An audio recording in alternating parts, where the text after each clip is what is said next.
it's me, Mario, and welcome back to Friday Night Filmstrips, and for today, we're going to be looking at Mario's first live-action cinematic masterpiece, the Super Mario Brothers movie. Let's go! Okay, I'm not going to be doing that voice throughout the whole video, but I am going to be looking at the Super Mario Brothers movie. This one suggested to me by one of my friends from my early days in the internet, Zach Spark, and, well, let me talk about my history when it comes to this movie. The thing is, I had heard of this movie for quite some time, and for the longest time, I was very much curious about it. I was aware of its negative reputation. I was aware that a lot of people tended to look down on it, tend to have negative feelings towards it, and many just thought it was like a blight on the Mario name. So much so that when the new animated film came out, many people thought of that and just thought, oh, they're definitely going to get it right this time. And honestly, anything would be better than this.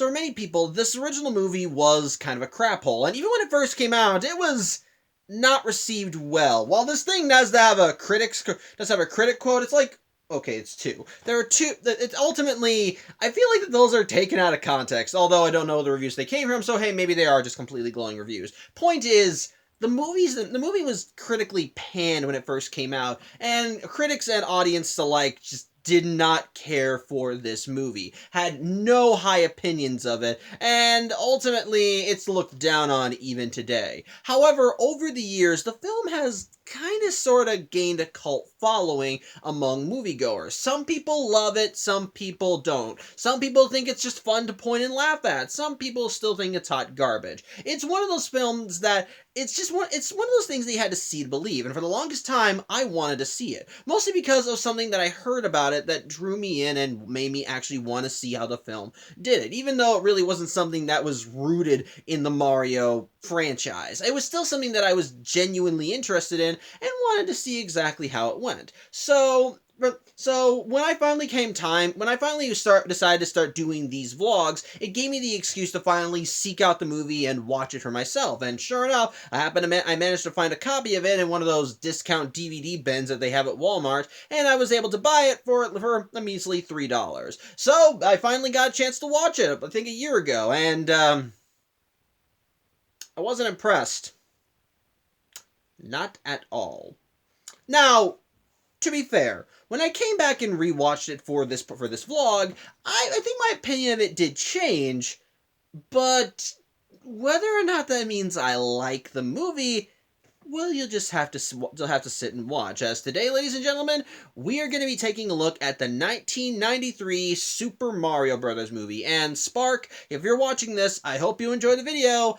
And apologies in advance, my man. Apologies in advance. So, with all that said, let's get to the long-ass plot summary. And of course, for a movie entitled The Super Mario Brothers Movie, of course our main characters are, well, the titular Mario Brothers. In this case, Mario and Luigi are, as you would expect, a pair of plumbers situated out of Brooklyn. And, they're essentially just scraping by to survive. While the pair of them are talented plumbers, any jobs that they tend to get usually get scooped up by a rival company owned by a man named Scapelli, and as a result, they're not really making a lot of dough. It's not helped by the fact that Luigi is Mario's kid brother, so to speak, and so is interested in a lot of sci-fi, otherworldly stuff that Mario just thinks is a waste of time, as he just kind of wants to make sure that he and his brother, actually have enough money to survive. Although it's not really much of a clash in the movie, it's just more disagreement sort of thing. But either way, they're trying to do their best to stay afloat, even though their business is constantly getting shot in the ass. However, after they kind of lose a job to Scapelli again, they decide that they decide they need to try and check their answering machine to see if they have anything, which they do when, well, as they're driving along, they have to pull their van over because, well, the engine's overheating, and Mario needs to get the proper materials to cool it down. And so while he's off doing that, Luigi goes to a payphone and calls their office to check their answering machine. However, as he does this, that's when the movie's love interest comes along. And no, it's not anyone by the name of Peach. No, rather, it's a girl by the name of Daisy, which, the instant Luigi sees her, he's just smitten. He thinks that she's just pretty, beautiful, and all that nice jazz, and she needs to use a payphone as well. And Luigi is just so smitten for her that he just outright ignores one of the messages on the answering machine about how there's like a carpet store that's flooding and they need a plumber stats. So he just hands the phone over to her, gives her a quarter, and she goes and calls someone. Why? Well, the thing is, Daisy's a university student, and she's leading a protest on an excavation dig that, coincidentally, Scapelli is also in charge of. And the reason she's protesting it is because the excavation dig apparently unearthed a bunch of dinosaur fossils that would be valuable and should be studied. However, Scapelli isn't doing this dig for the advancement of scientific research. He's just building something on top of it. It's either a mall or a condo. I don't know. Point is, he wants to just bulldoze the land and build something on top of it, while Daisy thinks the land should be preserved. And so while the university is backing Daisy up, well, they're not really doing anything to protect her from Scapelli because they can't afford it. And Scapelli apparently has quite a few resources on standby, as he even at one point even threatened her to just kind of back the hell off, and she wouldn't budge. So yeah, this call was Daisy calling the university to see if they could still send backup, and it's still a dry well. They're not gonna send her anybody, so she's kind of on her own.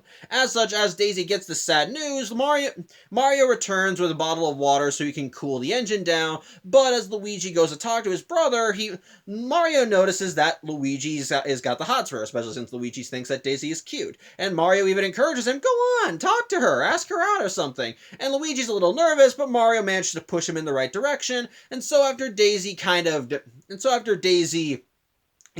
up the phone, Luigi goes over to her and rather awkwardly attempts to, talk with her. And, he fails hard, and it's kind of glorious to watch. Thankfully, Mario has his brother's back, and he's able to at least interpret some of what Luigi says, so that he can at least offer, Luigi offered Daisy a ride home, and while Daisy's a little hesitant, she does take the offer, especially since she can tell she's being followed, and yeah, the people following her are not Scapelli's. Rather, it's these two bumbling weirdos that are looking for someone, a woman, and they seem to have ID'd Daisy as that woman. And the first chance they get, they want to grab her, but thanks to her hitching a ride with the Mario Brothers, she's out of their hands. For now, at least. As such, once they drop Daisy off back at the protest, Luigi, again with the help of Mario, manages to ask Daisy if she wants to have dinner with them later, and Daisy ultimately does take him up on the offer, and so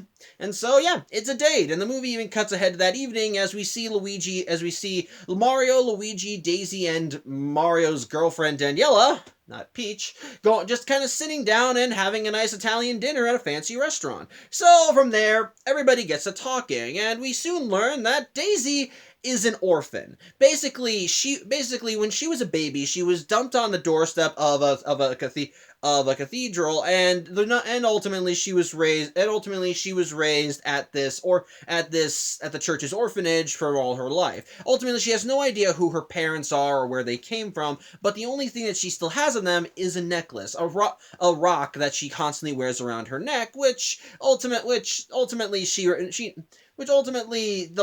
that's that rock that actually even got this conversation rolling, because Mario's girlfriend Daniela apparently works in a tanning salon and offered a free tan, and told Daisy, hell, if you do there, you should probably wear something without any tan lines, without any arm lines or whatever, and maybe you should take off the necklace, and that's what got the ball rolling. However, when Luigi hears that Daisy was an orphan, he relays a bit of his and Mario's history, and it turns out Mario and Luigi are orphans too. And this is also where I want to bring something up in relation to this movie, because, well, there's one aspect of this movie that people like to critique and call out that I think they really don't need to. It's a line that Luigi says, that he talks about how ever since he was young, Mario pretty much raised him. And the way people interpret the line is him calling Mario his father.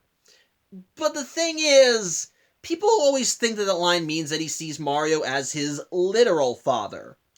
Well, no. No, he's not. In fact, the line actually goes that he says that Mario was his mother, and Mario calls him out. It's like, I'm sorry, my father. Mario's my father, my uncle, my brother. He's not saying that Mario is his literal father. He's saying that Mario is the only family that he's had ever since they were a kid, which I kind of like. I like the idea that Luigi is essentially Mario's kid brother, and from a young age, Mario had to take charge and help his younger brother out, essentially being Luigi's only family. I like that, believe it or not. I do kind of like that. It helps add another bit of connection between them, and, well, we already know the Mario brothers are close. Most media shows them to be very cordial and friendly with one another, so I do like the idea of this version of the Mario brothers being more close, because Mario is not just Luigi's brother, but also his only family. I dig that. It's kind of not. I dig that. It's nice. But either way, that criticism out of the way, basically everybody seems to hit it off. Luigi and Daisy are having a good time, and Mario and Daniela can tell that maybe Luigi and Daisy need some time alone. So Daniela offers that maybe she and Mario could take the van and go somewhere, and Luigi and Daisy could take a walk. And, well, once everything is said and done, that's exactly what happens. Mario and Daniela take the van and head home, and head back to Daniela's place, while Luigi decides to walk Daisy home. Unfortunately for Mario and Daniela, the two morons who were trailing Daisy earlier also trailed her to this restaurant, and they end up mistaking Daniela for Daisy. Why? Because they're stupid. Then the movie makes it clear they're stupid. In fact, I'm also going to say this right now. While Daisy is their intended target, and they are here for her, apparently Daniela is not the first mishap that they've done, as there is something mentioned earlier in the movie how a bunch of women have been disappearing from Brooklyn. And yeah, these two morons are responsible for that. Of course, because as for reasons that I cannot comprehend, they seem to think that all of these women are just Daisy in disguise, and it isn't until they actually capture them that they realize, oh, we grabbed the wrong girl. Better try again. Basically, they're just morons, and sadly, there are comic relief characters in this movie. Yeah. But anyway, while the pair manage to grab Daniela after Mario drops her off, so he has no idea she's kidnapped, we cut back to Luigi and Daisy as they're just going around, and it's clear that they're clicking a little bit more. They're enjoying each other's company, and they both admit they're both kind of hot messes, so they wouldn't blame the other person if they want to just end things. But they are doing well, and eventually their date takes them right to the excavation site that Daisy is protesting, and so they manage to kind of go down deeper into it, and Daisy does explain more about why this excavation site is, well, more important, why she wants to preserve it. Apparently, when they dug in this area, they managed to find a trace amount of something called iridium, which apparently is part of the mineral rock from the meteorite that struck Earth millions of years ago and wiped out the dinosaurs. So that by itself is a big excavation find. But the second thing, apparently there are strange dinosaur fossils here that don't match any other unique species, which Daisy showcases as when she brings Luigi down to the tunnels below, they find what looks like a dinosaur skeleton, but the body structure is off. If anything, it looks a bit humanoid in some areas, complete with opposable thumbs. So this in and of itself is something that Daisy thinks is fascinating and should be studied more. But if Scapelli has his way, then they won't be able to even do that. As such, which is part of the reason why she wants to preserve this land. And Luigi, well, he actually is listening intently to his words, because even earlier in the date he mentioned that he thought her line of work was interesting and fascinating, and he actually is listening to everything she says. And throughout all this, he is just getting more and more smitten with her, as he can tell how dedicated she is to her craft, and likewise there's some attraction from her on Luigi's part. And so as they're talking about all this, they almost lean in for a kiss, until a pair of Scapelli's men run out of a neighboring tunnel, followed by a pipe bursting from said tunnel. Yeah, this is clearly a sabotage, and they're clearly only doing this to try and sabotage the whole protest thing. Either to try and drive Daisy and her crew out, or to probably blame this on Daisy as a means to get rid of her. Point is, Point is, it's the tunnel's flooding, and they need to end it ASAP. So Luigi decides, well, if they need a plumber, he knows the right guy to call, and so he and Daisy run back to the Mario Brothers home, and Luigi lets Mario know about the plumbing situation. As a result, Mario ends up coming back with them, and him and Luigi end up working together to fix the leak and get the pipe back to normal. Unfortunately, while they're doing this, the two morons from earlier, who I'm just going to reveal their names now, they're Iggy and Spike, come back through as they realize they grabbed the wrong girl, and as they go through the tunnels, they happen to find Mario, Luigi, and Daisy, and quickly realize, oh, she's the right one, let's grab her. And as such, after Mario and Luigi do the patch-up job with the pipe, Iggy and Spike knock out the Mario Brothers and then grab Daisy and Bolt. Ultimately, the Mario Bros manage to recover quickly and realize that Daisy's gone. However, they're able to track her down because, well, as you do when you're being kidnapped by a pair of goofballs, you call for help. And so Daisy is constantly calling for them throughout the pipelines. As such, Mario and Luigi are able to follow her calls more as they go, are able to follow her echoes as they go further underground. But their chase eventually leads them to what looks like a giant cavern. What looks like, I'm not going to say a giant cavern, but at least a rock wall. So it looks like they really can't go any further. However, as Luigi keeps calling out for Daisy, she keeps calling back. And when they try looking for the source of this call, they see that one of the rock walls is shimmering. And from one of the rock walls comes Daisy's face, who is calling out for Luigi. At one point, and Mario and Luigi are clearly just dumbstruck by what they're seeing, but yeah, eventually Daisy manages to stick her head out of the rock, and as Luigi tries making a grab for her, he instead ends up grabbing her necklace before she's pulled back in. As such, while Mario and Luigi don't entirely believe what they just saw, Luigi at least understands enough to know that something's going on with Daisy and he needs to help her, and while Mario tries to tell him not to, well, Luigi just jumps right into the rock wall and travels right through it. As such, Mario, of course, is very confused by that and starts having a little mini debate in his head about whether he should jump or not. But he eventually decides, screw it, he needs to help his brother, and so he jumps into the wall too, which leads to, admittedly, a very trippy sequence as we see Mario essentially fly through what looks like this weird multicolored void as he starts transporting from one plane of existence to another, which eventually results in him and Luigi flying out of another rock wall in an entirely different cavern with what looks like a giant, I want to say rock structure in the center of the room. But this does allow them to catch up with Daisy again as they hear her calls from further down the tunnel, and so the Mario Brothers chase after her, and eventually, as they keep running, they eventually arrive outside and soon get a better idea of where they are. As, ladies and gentlemen, allow me to introduce you to a little place called Dino Hatton. So, what's the deal here? Well, apparently, in this continuity, the meteor that crashed into Earth and wiped out the dinosaurs, it didn't actually wipe them out. Rather, it instead transported those dinos into another dimension, one running parallel to our own, where they eventually developed and became sentient beings much like us, essentially forming their own society, with different kinds of dinosaurs evolving into different kinds of people, which believe it or not, this aspect of the movie is what intrigued me when I first heard about it. I admit, it's not what I would associate with Mario, because I don't really see Mario as being one of those sci-fi Quantum Leap slider type of shows, or even one of those games. It's just, like, Mario is just one of those things that is fun, and while they have delved into sci-fi a little bit here and there with certain properties, like Super Mario Galaxy or Mario and Luigi Partners in Time, ultimately the series is mostly just about the series really doesn't deal with the whole parallel universe thing. So, but at the end of the day, I thought the idea of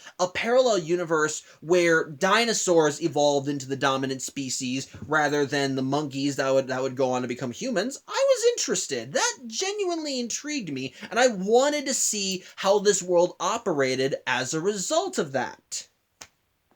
It's a very boring world. The most interesting part of it is the place where they come out of, Dino Hatton, which is apparently just overcrowded, just overpopularized, has so much technology. Has so much technology and neon signs all over the place. Everyone looks at you funny for doing everything wrong, which is pretty much New York in a nutshell. But it's pretty much just but it's basically just over industrialized and all over the map. And sadly, it's the only actual part of this world. I'm not even kidding. The whole thing, for reasons I do not understand, is just the entire world is just one big desert, with the only bit of civilization being Dino Hatton, which the instant I learned about that in this movie, my interest in this world dropped, because that's kind of dumb. I love, the idea alone, I think, would warrant its own movie. A universe where dinosaurs evolved and became the dominant species. How would it operate? Would it be similar to our society or different? What aspects of both societies would be shared? In what ways would they diverge? I was very much intrigued by the premise, and honestly, when I first popped in the movie, I wanted to see this plot thread explored. But sadly, the world represented is a very boring one, as you can't really build an entire world on a single city. And I think part of the reason they did that was so they wouldn't have to create a bunch of other environments that they could visit, but let's be honest here. Mario and Luigi are not going to go anywhere beyond Dino Hatton, especially since this is where the big plot of the movie is going to take place. So yeah, I think this is just boring, and quite frankly, this was since this was the only thread that made me want to go and give this movie a try. The instant that thread was cut, my interest in this film died a little bit as a result. But that's one aspect. What about everything else? After all, we still have a plot we're going through, and, well, while Dino Hatton may be crowded, Mario and Luigi are able to sift through the crowds, and eventually do see Daisy as Iggy and Spike are throwing her into a taxi and driving away. While Mario and Luigi try to get a police officer to help them out, well, the guy they talk to shoves them aside and pretty much tells them to piss off, and as a result, the Mario Bros. End up losing Daisy. But, of course, the question is raised, who's responsible for all this? Who wanted to capture Daisy, and why do they want to capture her? Well, it's from here that the movie cuts over to one of the largest buildings in Dino Hatton, and it's here we meet the bad guy of this piece, King Koopa, played by Dennis Hopper. I was tempted when I was planning this video to call him Bowser throughout this whole video, which I guess it is a very big temptation, because King Koopa is Bowser and Bowser is King Koopa. So there was a part of me that wanted to, throughout this whole vlog, just keep referring to Koopa as Bowser, because fucking Bowser, and I thought Bowser was a better name than Koopa. But I'm gonna say this right now, this guy does not deserve that title. So I'm just gonna stick to calling him King Koopa. And a big defining moment when we see him here, he's essentially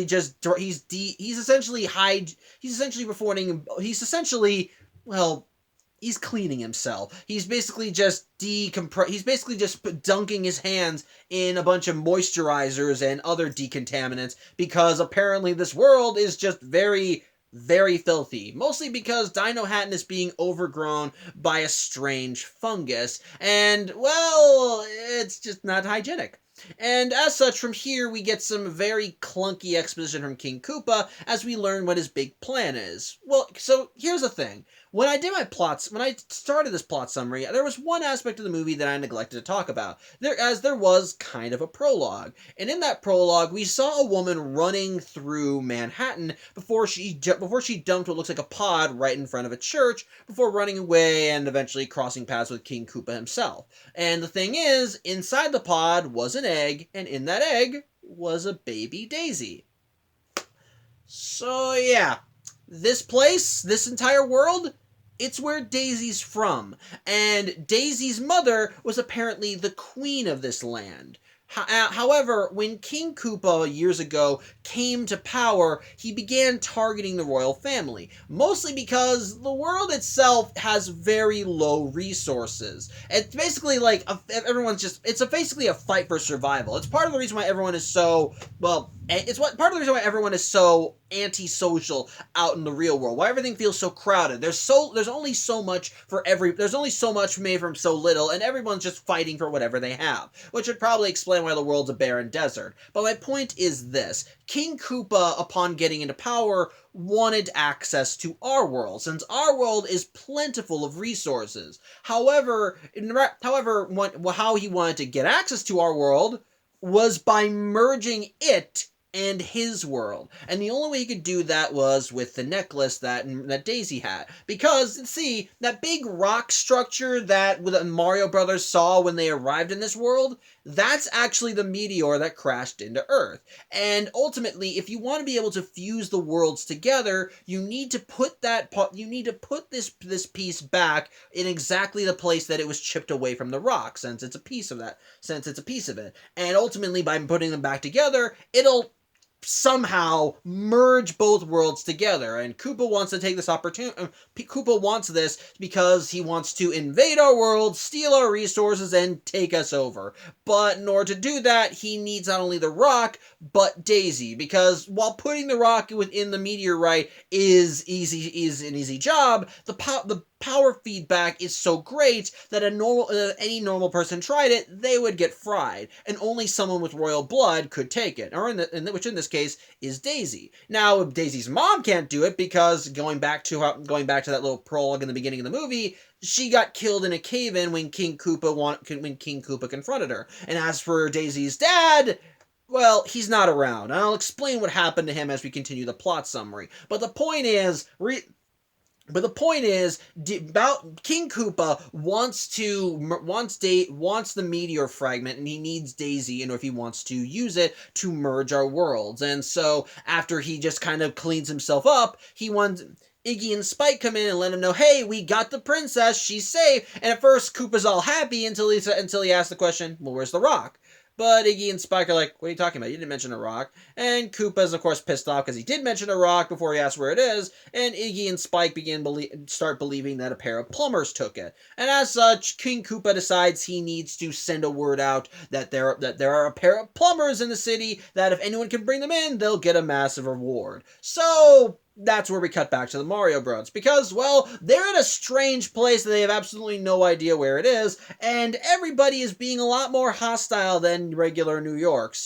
Which is especially helped by the fact when they run into an old lady who at first seems nice, before she pulls out what looks like a gun and tells the pair of them to drop it, to give them all their valuables, which results in her ending up taking the necklace because, hey, she thinks it looks pretty, so she could take it. However, she ends up getting kind of tossed on her ass as this big woman wearing a red dress comes in, takes a necklace, and then throws the old lady into a garbage truck. We later learn this lady in the red dress is named Big Bertha, which, if you don't know, is a big fish in the Mario games. But point is, she now has the necklace, and when the Mario Bros ask for it back, she pretty much tells him to come get it before she just jumps away. And I mean that literally. She's got like a pair of rocket boots on that allow her to jump super high when they activate, and she just uses that to flee. So the Mario Bros are kind of dead in the water. They have no idea where Daisy is, and they don't even have the rock anymore. So they're kind of screwed. However, as they wander around, they end up running into a traveling musician by the name of Toad, who is singing a song of anti-Koopa stuff, and as a result, this gets the attention of the local police because apparently anti-Koopa propaganda is illegal. However, while they're hauling Toad away, Mario and Luigi try to intervene and say, hey, you can't arrest him for singing a song, which just results in the police arresting Mario and Luigi too because they can see their plumber, so hey, they were exactly what Koopa wants, so they bring him along. As such, the Mario Bros are brought to a police precinct, and after their process, get their pictures taken through some admittedly somewhat comedic antics, they end up thrown into holding cells, which are just cages stacked on top of cages, with the guy on top of them being Toad, who is trying to sing his own jailhouse blues. However, as Mario and Luigi talk to him, he ends up revealing a bit more about the world. He reveals this world is actually a parallel universe that was created when the meteor struck into Earth, but he also reveals another thing. Which, it's not confirmed, but there is a rumor that the fungus that's growing around the kingdom, it's the old king. And apparently the reason why the king is now a giant mass of of fungus and germs and other and other things is because Koopa used something on him to de-evolve him. Which is a little strange and which is very strange. Before Toad can elaborate, a police officer arrives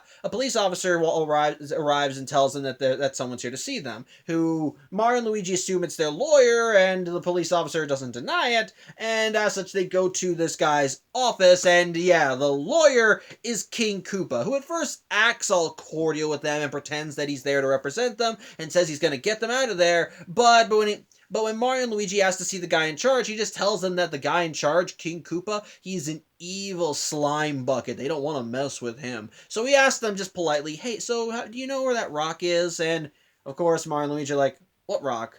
And since that's not the answer Koopa wants, he just drops the facade immediately and attacks Luigi, which Mario's able to force him off, but before he can do any further damage, he gets tased by the officers. As such, yeah, Koopa reveals, yeah, I'm King Koopa, and so he decides that, well, the Mario Bros can't tell him what he wants, he's at least gonna try and get the information out of them somehow, and so he takes them to another area of the police precinct, which is where we actually see this de-evolution device. It's basically what it says on the tin. It's a device that when someone is put in it, it de-evolves them into a more primal version of whatever they're descended from, which is also how Koopa gets his foot soldiers. As we see Toad loaded up into the thing, and when they turn it on, they evolve him into this... I don't know what it is. It's just like...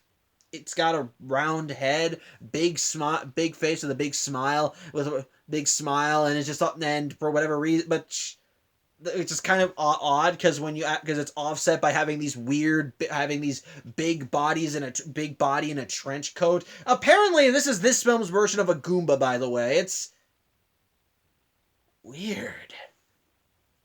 But basically, this is what Koopa does to keep people in line. He basically just takes anyone that he thinks is a problem and de-evolves them, transforming them into these hulking brutes that are strong, loyal, but very much stupid. Basically the perfect foot soldiers, easy to control. And ultimately, Koopa wants to do this to Mario and Luigi, though Mario and Luigi also ask the question of what Koopa's descended from, and apparently he's descended from a T-Rex, so whatever. But as he's threatening all this, Mario and Luigi somehow get free of their bonds, knock the officers aside, and then lock Koopa into this thing and turn the de-evolutionizer on him, which doesn't end up doing a lot to him, as the only visible changes we get are his eyes briefly becoming lizard-like before he's pulled out of the machine, but this does give Mario and Luigi enough time to book it and make a run for it as they run out of the room and run throughout the station.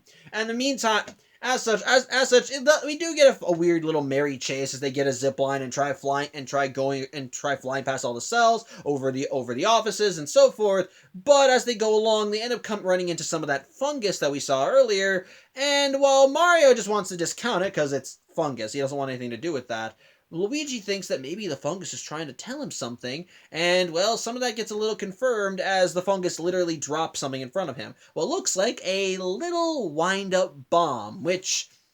yeah, it's a Bob-omb, which is honestly one of the few things that actually looks video game accurate in this movie. Although Mario stops Luigi from grabbing it as he thinks that listening to fungus is stupid. As such, they manage to make their way out of the police station and into the garages below as they manage to find a police cruiser. And after they get inside and just end up taking it. Which also leads to another chase scene, which I feel like you could easily make a few Mario Kart jokes here to deal with that. Which basically results in them just driving throughout the streets of the police chasing after them. Thankfully, they do manage to get the police off their tail as Luigi manages to trick Mario into going into a tunnel, but ultimately the tunnel leads to nowhere and instead just goes right out into the desert, which almost results in Mario and Luigi plummeting to their deaths. But thanks to all the excess fungus, it manages to grab the car, and so when it flies out of the tunnel, the elastic fungus manages to hold the car in place so it doesn't crash, allowing Mario and Luigi to get out safely. But however, this doesn't really help the situation either, as now they're in the middle of the desert with no way to get back in the city. So they're pretty much just at SOL at this point. As such, Bowser very much wants them found, and he decides he's going to send Iggy and Spike to do it, though to try and make them more competent, he puts them in the de-evolutionary device, only he sets it to actually evolve them, which doesn't end up transforming them into anything new or advanced, rather, it just makes them smarter. Not more competent, just smarter. So, as a result, he sends Iggy and Spike out to go get the Mario Brothers, but in the meantime, he does start trying to put the moves on the princess, as he has his right-hand woman, a lady by the name of Lena, go down and get Daisy, as Daisy was put with all of the other women that Koopa has captured, as for whatever reason, and he didn't kill them, he just locked them in a room somewhere. And as such, Lena is able to tell who Daisy is because, well, she apparently has her mother's eyes. As such, she gets Daisy all dolled up and brings her to Koopa, and Koopa tries getting on Daisy's good side as he presents her with the royal family's treasured pet, which in this case it looks like a little raptor or T-Rex that we learn is apparently this movie's version of Yoshi. And I think, which, again, looks something like the game. Although he does have an extendable tongue, so that's something. But basically, Koopa is trying... Like I said, this is just basically Koopa trying to put the moves on Daisy. And it's creepy. Very much creepy. I understand, since Koopa's supposed to be this movie's version of Bowser, of course he'd be infatuated with the princess. And when you really get down to it, the movie is essentially just an overblown Mario plot. After all, as Bowser kidnaps the princess, so the Mario Bros. Have to go save her. So... But at the same time, it's very much creepy, and the movie emphasizes how creepy it is, because, let me put it this way, Koopa was a grown man when Daisy was still a newborn. While Daisy may be legal right now, the age gap between these two is just weird, and it feels like a very creepy old man perving on a young girl. It's just, ugh. Thankfully, Daisy doesn't go for it, and so Koopa has her sent down to another cell with Yoshi following after, although Lena is getting a little jealous, because apparently she worked hard to get to her position by Koopa's side, and she's now believing it's being usurped by Daisy. As such, she begins harboring some negative emotions, but in the meantime, back with the Mario Brothers, they're continuing to wander the desert as they're trying to figure out what to do next, but as they're doing this, that's when Iggy and Spike arrive as they finally manage to track him down, but because, despite their enhanced intelligence, they're still blunderers, they end up driving the car they're riding around on right off a cliff, which in turn causes them to go into fall into I'm not gonna say quicksand, but it's clearly wet sand. And so, as they say, the Mario Brothers are under arrest when the pair find them. It just results in Mario and Luigi tying them up and threatening to leave them there for whatever dinos are out there so that they can get eaten. As such, Iggy and Spike fold like cheap paper and explain the whole plan with Koopa, that he wants to merge the two worlds to get access to their resources, but he needs the meteor rock and he needs Daisy for that. As such, the Koopas demand that Mario and Luigi hand over the rock, but Mario and Luigi confirm they don't have it. They lost it earlier, and it's in the hands of Big Bertha, which Iggy and Spike are able to confirm that it is Big Bertha that stole it. And so, as such, Mario and Luigi end up making a deal with the Koopa cousins. They'll help, basically, if they can get them the rock, then they will turn over Daisy. And Iggy and Spike ultimately think it over and decide, you know what, that will work for everybody. So, they make it so. As such, the Koopa cousins and the Mario Bros start working together. As in the dead of night, they manage to find what looks like a garbage barge that's essentially just hauling out trash to the wastelands. And after they manage to knock out some more people that work there, all four of them don disguises and take the truck right back into the city. As such, with that out of the way, there's still the matter of Big Bertha. She still has the necklace, and it's not going to be easy to get away from her. Well, turns out Big Bertha owns a club, and the thing is, apparently the Mario Bros can clean up when you get them in the right suit. As such, Iggy and Spike loan them a couple of suits, and the quartet of weirdos end up making their way to Big Bertha's club, with Iggy and Spike going to a bar to, just get some drinks and talk about the downfall of Koopa, because I guess they're on the good guy's side now, or whatever. Oh, Mario and Luigi have to hit the dance floor to find Big Bertha. Although they have to act quickly because the lady working at the front desk actually recognized Mario and Luigi from all their wanted posters, and so she calls Koopa and lets him know that, hey, the guys they're looking for are here. In the meantime, Mario decides that if he wants to get the necklace away from Big Bertha, then he needs to put on the moves. And so he goes up to Big Bertha and tries sweet-talking her, which just resulted in him getting punched in the face. But he keeps trying, and after a few sweet words about how she can hit like no one else, she's putty in his hands. I'm not even kidding. She just is putty in his hands. As such, they start dancing on the floor, and while she's just clearly in heaven, Mario's just trying to get the necklace away from her, which he thankfully does, and once he gets it, he just runs, and Big Bertha is first confused at his departure until she realizes said necklace is gone. However, before she can confront Mario about this, that's when Koopa's forces arrive, led by Lena, who in turn starts storming the club trying to find Mario and Luigi. As such, to try and keep the necklace away from them, Mario and Luigi try playing football with it, which just results in Luigi dropping it and Lena grabbing it. So yeah, this whole thing was for nothing. Congratulations, you two. You got the MacGuffin right in the bad guy's hands. But in the meantime, they also are aware that they're wanted men by Koopa.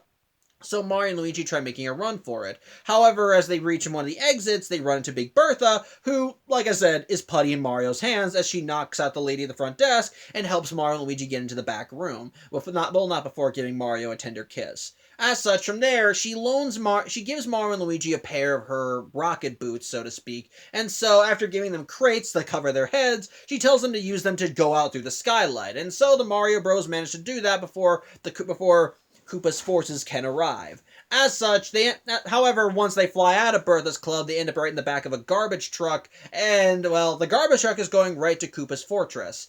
So, yeah, at the very least, they're at least going in the right direction. But in the meantime, though, Lena and the troops that she brought managed to find Iggy and Spike at the bar, spouting anti-Koopa sentiments. So they bring them back to the tower, and once King Koopa learns what that his cousins, because they are his cousins, end up learning what he did, and we're talking anti-Koopa propaganda, he wants them dead. However, when Lena tries talking with Koopa about, fixing it, about the meteor, he keeps blowing her off because he's just kind of frantic about everything, trying to keep everything in order, wants to get everything planned. He's angry about the betrayal of his blood. So basically, he's just all over the map, and he pretty much just tells Lena to fuck right off. He doesn't give a shit about what she has to say. As such, upon hearing that, Lena decides, well, if she does want to actually make something of her work in the world, well, excuse me a sec. Apologies, there was something I had to attend to, but. Well, like I said, Lena decides that she's at least going to try and make her grab her power now since Koopa's blown her off. So she keeps the meteorite and decides that, well, since Daisy was kind of the start of all this, she's going to off her. We cut back to Daisy as we see that she has been put in Yoshi's cell, which apparently used to be Lena's office before she got promoted. So, it's fancier than at least where they're keeping all the girls. However, as Daisy's down there, one of the Goombas comes in and brings her dinner, which is uncooked meat. But the thing is, this particular Goomba, it's Toad. And so while he's still stupid and obedient, he's at least kinder and does at least try and help out Daisy a little. Or at least tries to be more accommodating to her, as she doesn't want to eat the meat because she says she's a vegetarian, so he goes off to go and get her a vegetarian diet.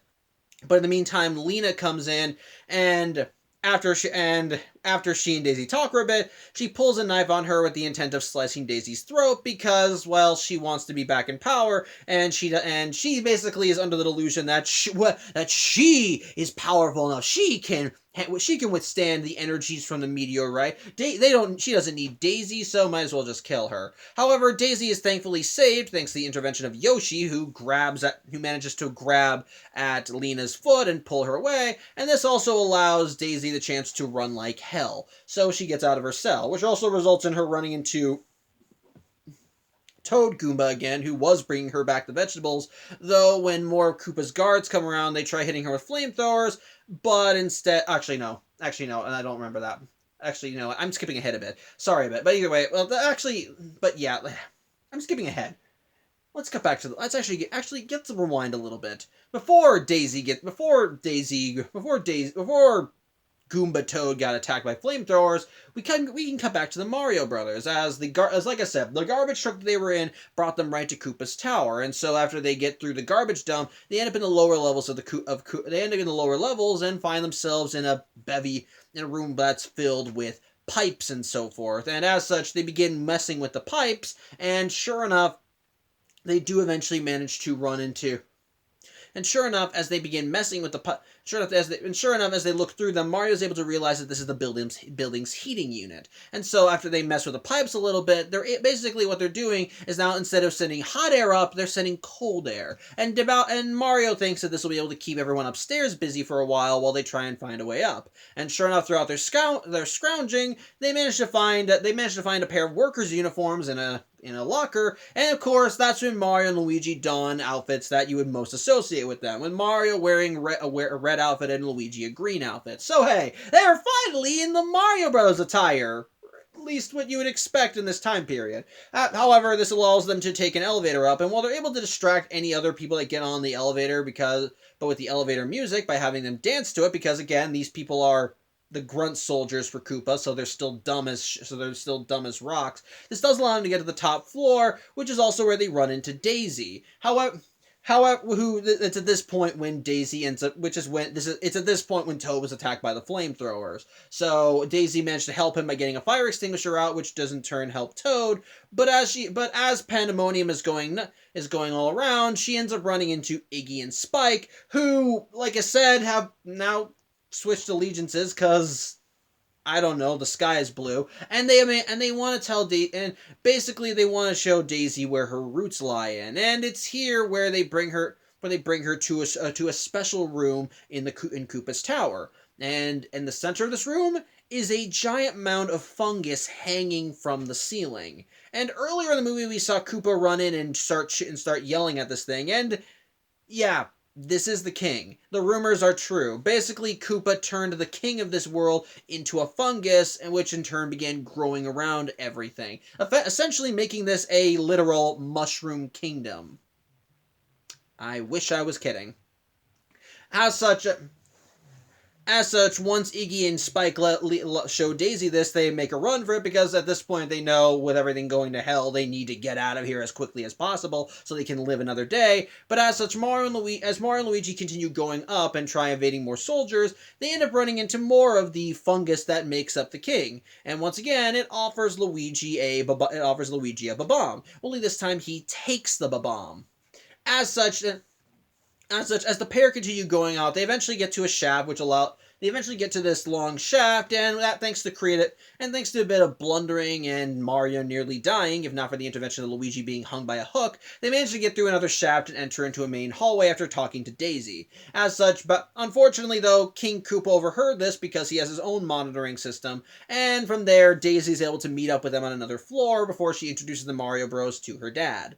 As such, once everything all said and done, essentially it's get the hell out of here as quickly as possible. As such, Daisy lets Mario and Luigi know about all the other women that have been captured, including Mario's girlfriend Daniela, and so Mario goes off to free the girls while Luigi and Daisy try and make a run for it from this building.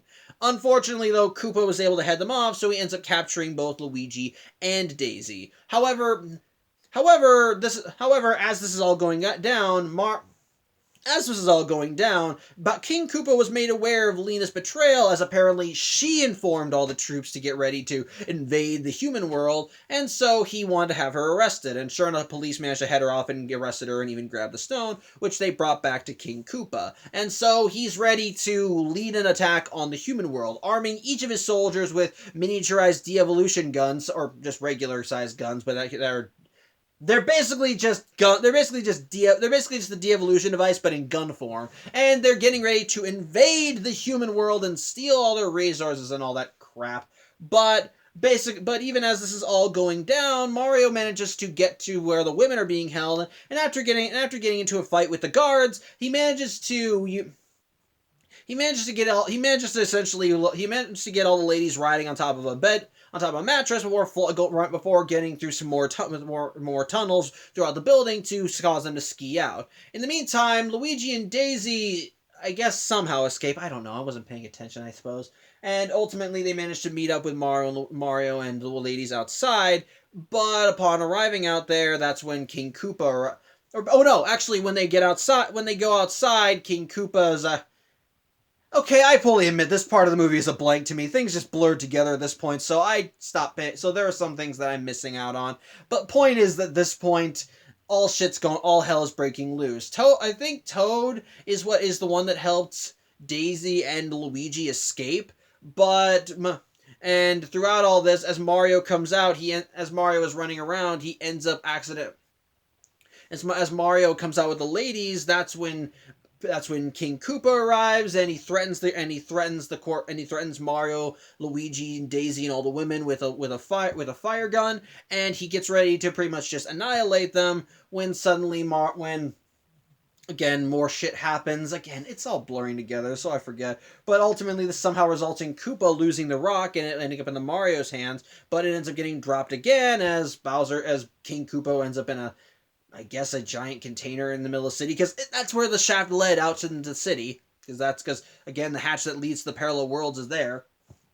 And ultimately just more shit goes down. Lena manages somehow escape from her bind. She's got the rock now. She goes down there. Luigi and Daisy follow after to try and stop her, as well as trying to get all the women out through the portal, which they're able to do, but that's when Lena shows up. In the meantime, Mario is able to distract King Koopa by grabbing a fake rock and pretending it's the one he needs, resulting in Koopa going after him. Lena eventually tries putting the rock right into the meteor, which she's successful in, but like I said, power feedback fries her, so she's dead. But either way, it was successful, and as a result, the Dino world and the human world begin merging. And sure enough, this also results in Mario, King Koopa, and a bunch of Koopa's grunts to appear right at the excavation site during the protest, with a bunch of innocent people there, and all the women trying to tell everyone, "Get ready, everyone, be prepared, Koopa's army is coming," which I think under normal circumstances would make them all look crazy, but they also begin seeing a plumber, Dennis Hopper, and a bunch of other goons melting in at the same time, including Koopa's tower, which immediately, upon Koopa arriving, he grabs a de-evolution gun and turns it on Scapelli, turning him into a monkey, which, for whatever reason, nobody's horrified by. Rather, they just start laughing at. I'd be pissing my pants right then, but hey, I guess they wanted to be different. Either way, though,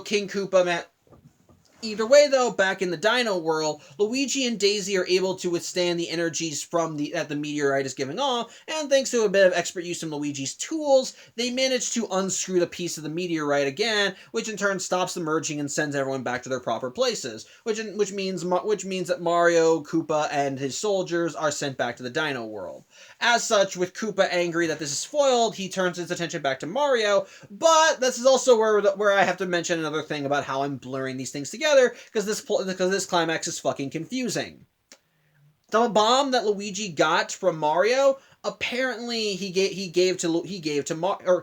bomb that Luigi got from the king, he gave to Mario. And earlier in the fight, Mario lit the bomb, which everyone in Dino Hatton freaked out when they saw Mario with it. And so the instant he wound it up, it kind of seemed to lose track. But however, throughout this whole fight, it's been wandering around and even starts walking up the walls near the bridge that Koopa and Mario are fighting on. In the meantime, though, as Daisy and Luigi are done with the rock thing, they end up running back onto the surface, which is when they run into Toad, who hands them their own de-evolution guns. And ultimately, Big Bertha comes with more of her rocket boots or whatever, and so she gives one to Luigi, who manages to jump in and help Mario as he throws him a de-evolution gun before they end up pointing them at Koopa and shoot him, resulting in him beginning to de-evolve into an actual T-Rex, though it's at this point the Bob-omb that Mario wound up earlier is right underneath him and blows up, causing the structure he's on to explode, causing him to fly in the air and land back in the giant bucket that he was in before,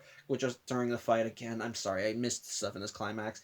But eventually, the de-evolution does apparently transform Koopa into a literal T-Rex, which I think would have been a good time for him to actually look like Bowser. But at this point, that's when Mario and Luigi turn the guns on him again and just keep shooting, eventually resulting in him morphing into nothing but protoplasmic slime, which just falls down to the streets below and then just splurts. But simply, they turned Koopa into slime and he died. So, yeah, King Koopa's done, and Dino Hatton rejoices, I guess. I guess he really was a shitty ruler. And so everyone cheers for the Mario Brothers as they take in this victory, and for reasons that I don't understand, I guess Koopa being killed somehow reverses the de-evolution thing on the king as he goes back from a fungus into a flesh and blood person sitting on a throne in a very lavish cape and suit. So, okay, I guess. But yeah, with Dino Hatton safe and the world no longer in danger, Mario and Luigi decide they have to head home. Although when Luigi asks Daisy to come with, Daisy says that she can't go. This is her home, and with Koopa gone, they still need to get everything reorganized and reoriented. Plus, she wants to get to know her dad properly now that he's a person again. As such, while Luigi is sad to see her go, Mario's able to comfort him and tell him that if he really does love her, then he'll let her do this. And so Luigi and Daisy have one last kiss, and so as with the three of them down back in that cavern, Daisy's able to use the power of the meteor fragment to open the portal again, and thus Mario and Luigi step back through, and everything's all said and done. From there, the movie cuts ahead to 3 weeks later in our world, as Mario and Luigi are actually doing a lot better, as apparently word of what they did got around, and I'm guessing the ladies corroborated, and so Mario and Luigi are now being famous with one paranormal show calling them the Super Mario Brothers, with Daniela even sticking around and helping Mario, kind of essentially being. I'm guessing she moved in. So they're doing a lot better for themselves, and while Luigi's still moping, he tries to still be confident whenever he can. However, as the trio sit down for dinner, someone knocks on their door, and when Mario says that it's open, in walks in Daisy, who looks like she's been through hell, who tells them that she needs their help with something, that they need to come back right away. And so Mario immediately just grabs his belt of plumbing tools as he and Luigi go off for another adventure that will never be filmed because this film sucked ass. Also, there's an after-credits scene where a pair of Japanese video game developers approach Iggy and Spike, who fled to the human world, and basically these two want to make a video game based on their exploits, which I find hilarious. And while it's still kind of dumb because it's Iggy and Spike, I still kind of find funny, especially when they say that they want the game to be called Super Koopa Cousins. So, yeah, that was the 1993 Super Mario Brothers movie. It sucks. It sucks ass. It is hot garbage, plain and simple, and I'm not going to pretend it is anything but. It is not a good movie at all. It is not like... There is nothing really that interesting about this film. And if I think if I can list a core flaw with this movie, it's not Mario at all. It uses the names that you would associate with Mario, like Mario, Luigi, Koopa, Daisy. Even some of the people in Dino Hatton are named after things that you would see in a Mario game. Like there's a club called Thwomps. There's Big Bertha. There's Koopa's grunts being called Goombas. There's fucking Toad, which I think really the only thing that he has in common with his video game counterpart is that he shaved his head to look like a spiral, like Toad's hat, and he's kind of annoying. Those are the only things he has in common with his video game counterpart. Beyond that, though, there was nothing in this movie that actually feels like Mario. The only things in this movie that are at least accurate to the video games are, believe it or not, the Bob-omb, and oddly enough, Mario and Luigi. Sort of.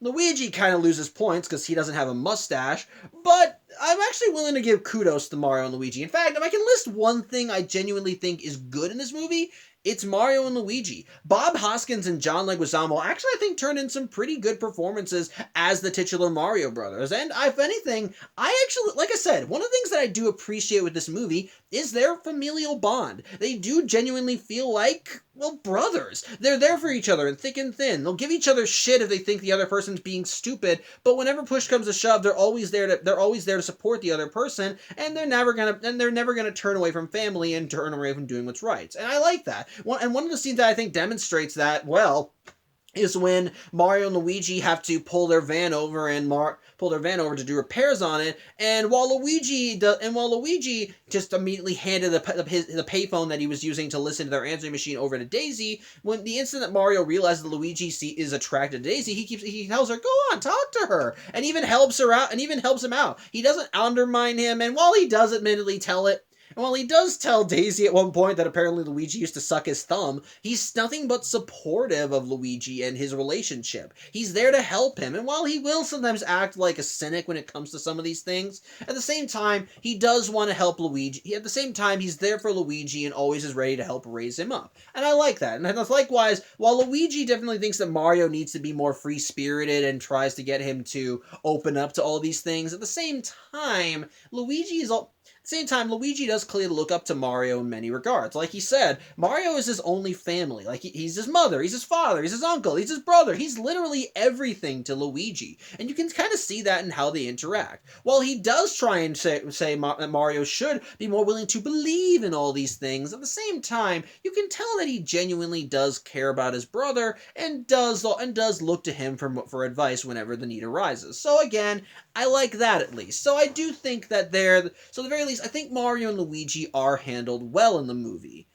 But ultimately, and this brings me back to the big flaw of the movie, the whole of this thing is not a Mario movie. Nothing about it screams Mario. The environments don't look like anything that you would see in a Mario game. The characters have nothing in common with their video game counterparts beyond their names. The plot is such an over-bloated, over-complicated mess that, quite frankly, that really should not be in a Mario game. Before you point out how some Mario games tend to go over the top with their things, the thing with most Mario games is that their premises are always a simple one. The princess is in danger, go save her, plumbers, and to this film's credit, they do use that as the plot thread that gets Mario and Luigi involved. Daisy is kidnapped by King Koopa, and because Luigi has feelings for her, he goes off to save her. And ultimately, Koopa does kind of have the hots for her, which is still creepy, but again, it's intentionally creepy, so I'll let it slide. But by that same token, there is so much more to the movie that really I think is unnecessary. In fact, that's another problem that I have with the movie. The plot is just dumb. It's a dumb plot. But like I said, King Koopa's whole plan is that he wants to merge his world with our world. Can I ask why? I understand that he wants to come to our world and steal our resources, but he has a functioning portal beneath Dino Hatton that leads right into the underbelly of Brooklyn in our world. Take advantage of that shit. And before he even points out before he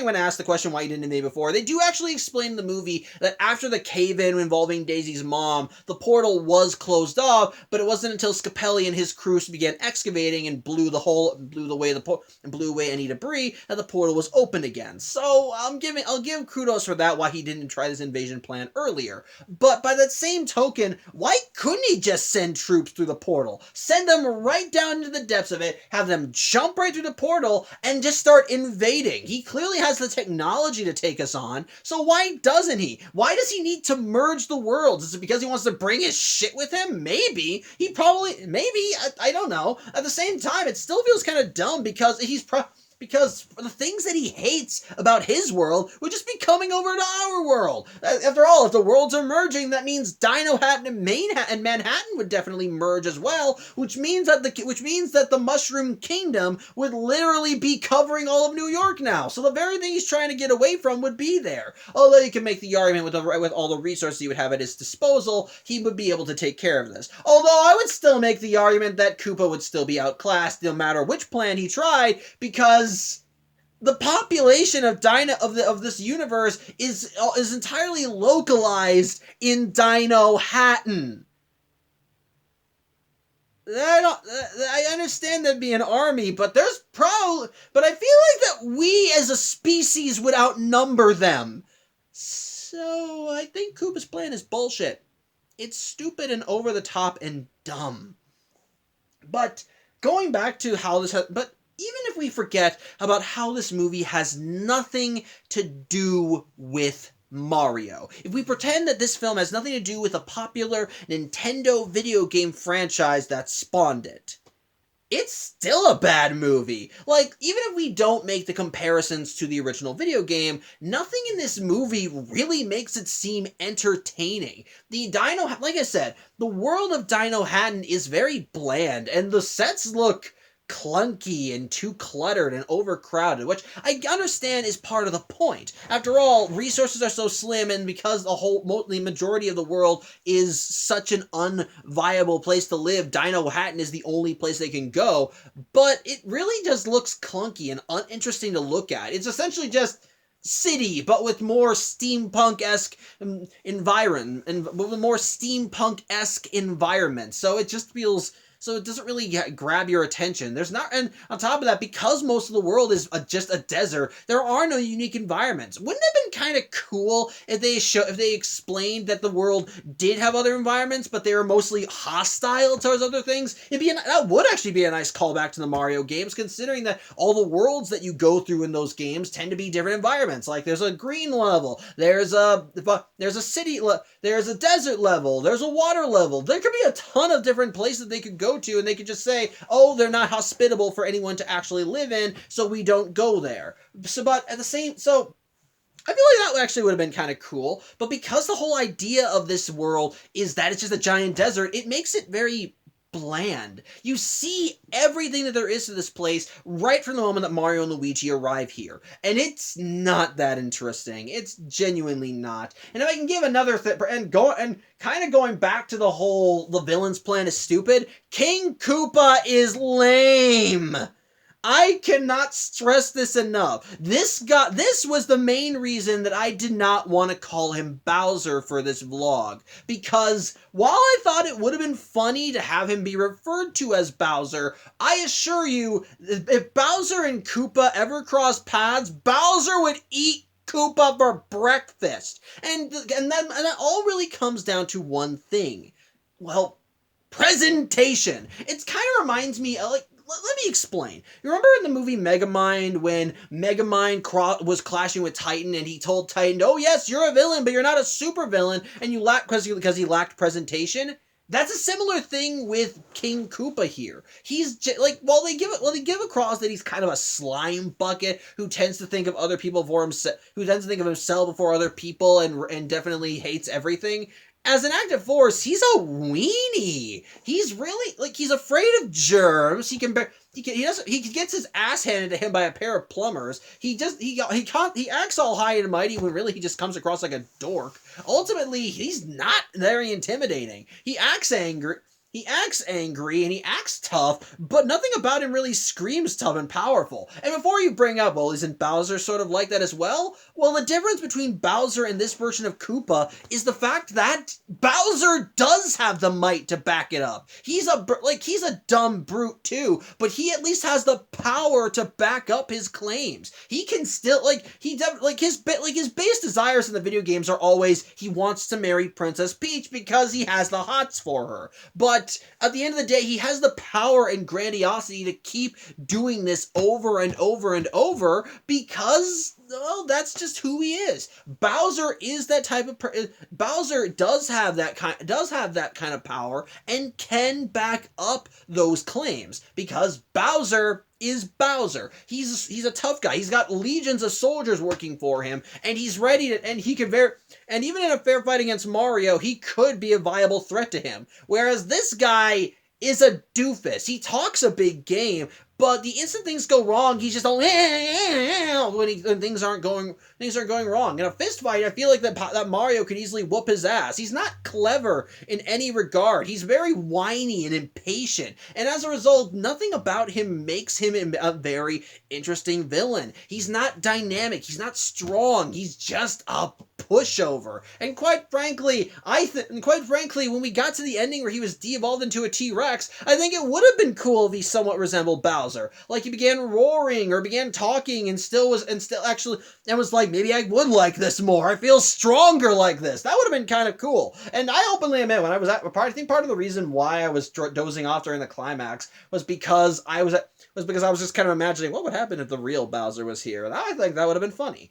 But actually, kind of going back to that, that's another problem with this film. It's boring. The pacing is slow. And despite some of the zany action throughout the movie, when it got to the part with Big Bertha and her club, I was getting bored. I was actually getting tired. Like, I was like an hour and 22 minutes into the movie, but it felt like but it felt longer. Like the film really does kind of drag in some regards, and you can really feel it as you go along. And ultimately, if you're not, I think if I'm losing interest in the story, then quite frankly, the story must not be very good.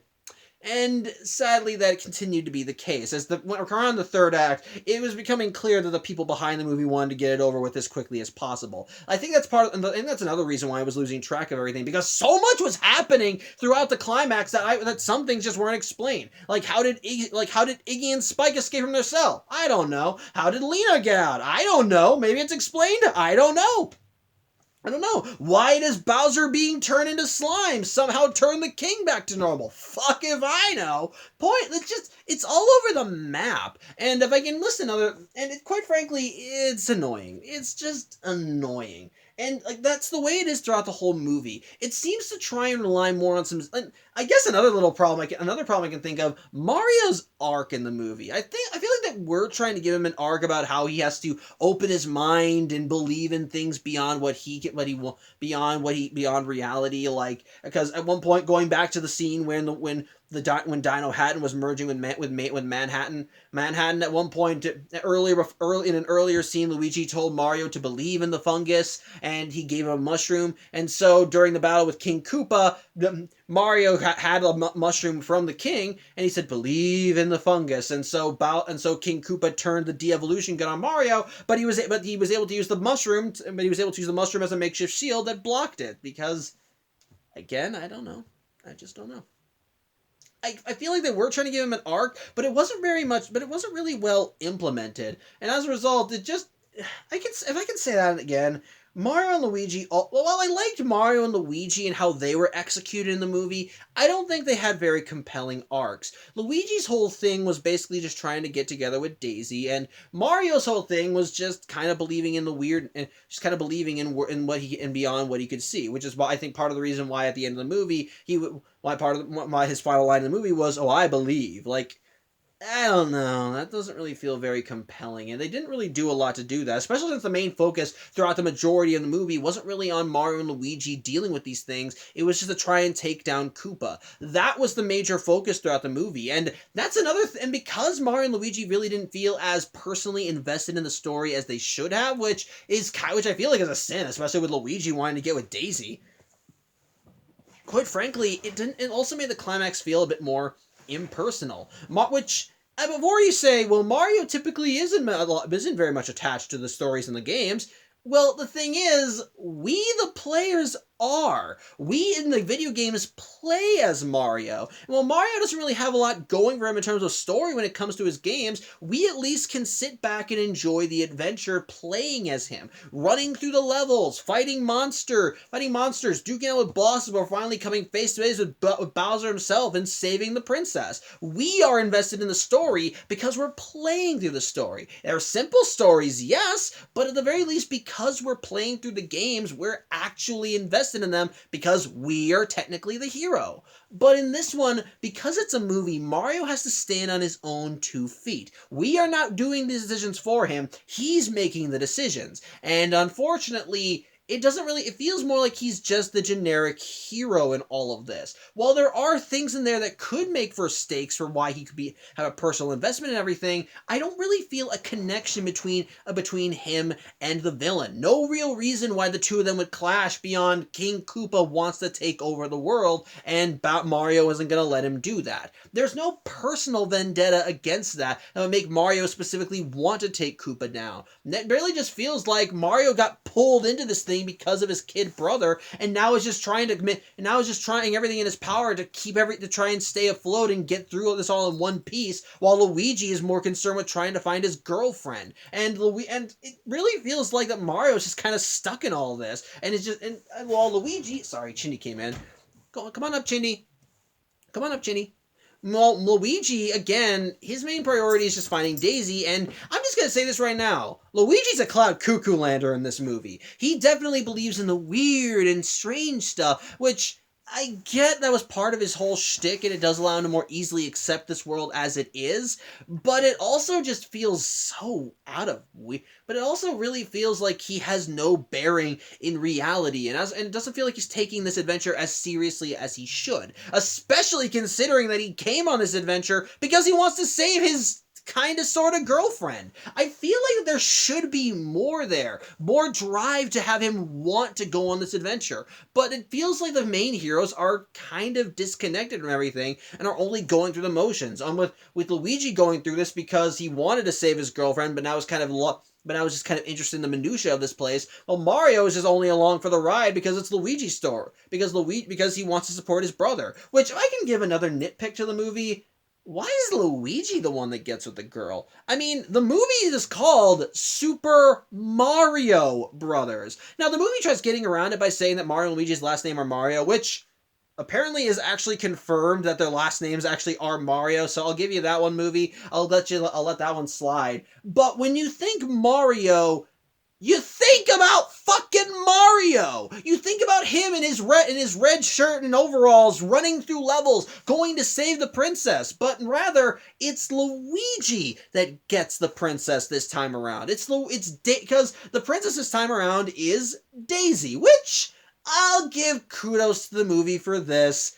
Daisy and Luigi are typically paired up with each other when it comes to fans. So having the princess be Daisy at least allows for Luigi to get with the girl. But when you have the movie be called Super Mario Brothers, you expect Mario to have a much bigger investment in the story than his kid brother, who never typically gets top billing unless it's a spin-off game about him fighting ghosts, which, by the way, the Luigi's Mansion trilogy are really good games. I recommend checking them out. I recommend checking them out, whether they're on GameCube, 3DS, or the Nintendo Switch. They're all fun games. I'm getting off topic. My point is this. It feels weird that the princess that we see in all this is more associated with Luigi than Mario. Where the hell is Princess Peach throughout all this? Does she just not exist? Is Daniela our stand-in for Peach? Or is she Pauline? I don't know. It's just weird and I don't understand it. And quite frankly, the movie itself just is not good. I feel like I'm beating this into the floor at this point, but the movie itself is just not good. The only aspect I will compliment it on is, again, John Leguizamo and Bob Hoskins as the Mario brothers. I do like their connection, I do like their chemistry, I think they work off each other well, and I could genuinely buy that these two are the live-action versions of Mario and Luigi. But the rest of the film, I think, has too many problems that make it just a slog to get through. The plot is uninteresting and all over the map. The characters are not that interesting. The villain sucks ass. The villain sucks ass. The story is overbloated and overcomplicated. The designs for this world are just a mishmash of just a cluttered mishmash of crap. It doesn't really feel like it belongs in the Mario franchise, with how little it has to do with the franchise beyond using the names of all the characters. And I guess if I can give another thing, while the action itself is fast paced and goes all over and typically does feel it does actually feel interesting, it also feels like that became its main focus, not with telling a story, but being more fun and being more action oriented. And quite frankly, even that, with not any story, even that was kind of getting bland, especially with the cheap sets and all that crap. So I'm not even on top. Like I said, even the villain was bad. The villain was just sucky. So with that all said, yeah, Super Mario Brothers 1993 is hot garbage. It is indeed hot garbage. But I'm not going to lie. I can see why it also has gotten a cult following over the years. Because, in a strange way, The film actually is sort of funny. Like, and I don't mean that in a sense of it's intentionally funny, no. It's more of a so bad it's good kind of funny. Like, the film takes itself way too seriously for what it's trying to tell. It thinks it's trying to be a deep story about a pair of brothers lost in another world that have to save the world, who are basically underdogs trying to stop an evil dictator and protect innocence on both their world and in this world. But it fails in so many regards. It feels silly and it feels silly and dumb. It doesn't know what it wants to be. It feels like the film just doesn't know what it wants to be in that regard. And as a result, by the end of the movie, and when honestly, as you go through it, there's plenty to make fun of. There's a lot in this film that you could easily just sit down and just start messing with, start riffing on, start joking around with, and quite frankly, as riffing material, I think Super Mario Brothers kind of hits the nail on the head. There's so much in this movie that you could very easily make fun of, just have quick jabs at, and just have a ball and just have an all around ball with. There is not like, and honestly, as a result of that, as a result of that, it does kind of make the movie more appealing. If you go which I know is a weird thing to say considering how bad I lambasted it, but the thing is, if you go into this movie knowing exactly what you're going to get, if you go in expecting hot garbage that takes the Mario name and just kind of spews it all over the place, I think you'll legitimately have fun. It's not, like I said, the film is not good, but in a strange turnabout way, it is one of those films that if you go in knowing what you're going to expect, then you can just kind of sit back and then just laugh at all the stupid, absurd, and dumb moments that that you'll think it'll come back around to you just having a good time. So, in that sense, like I said, the film, not good, hot garbage all the way from beginning to end. But it's also one of those films that kind of falls into so bad it's good, and you could probably just sit back and point and laugh at. So again, in a strange way, I would recommend it. In a strange, weird way, I would recommend it if just for something to riff on and laugh at. So I say take it with a grain of salt. Maybe you'll if you're interested in this movie, you can probably find it a bunch of places. I think you can find it online somewhere, or hell, maybe you can find a cheap copy like I did. A point is, there is plenty of ways that you can still watch this movie, and hey, maybe you'll legitimately like it. I don't know. If you do legitimately like it, good on you. I hope you keep enjoying it. Just for me personally, I think it's shit, and overall, and honestly, I think the only enjoyment I can find is just to use this film as riffing material. And hey, maybe you like it for that reason too. And ultimately, if you like the movie, then keep liking it in whatever way you like it. It's not for me to decide what you like and dislike. I'm just here to share my opinions, and if you disagree with me, that's totally fine. I'm just here to rant and rave at a camera for over an hour. So yeah, I think that's really all I have to say. If you stayed this long, thank you for watching. Once again, Spark, if you made it this far, I hope you enjoyed the video, and again, apologies for everything, but I'm still, like I said, I do hope you enjoyed what I gave here, and while next week I'm going to be doing a 1-week hiatus for Friday Night Film Strips, as next week I'm going to be doing a vlog on Madam Web, when we do return to Friday Night Film Strips, we're going to be looking at a film suggested to me by my childhood friend Haley, as we go over to the side of the film industry owned by the mouse, as we take a look at The Brave Little Toaster.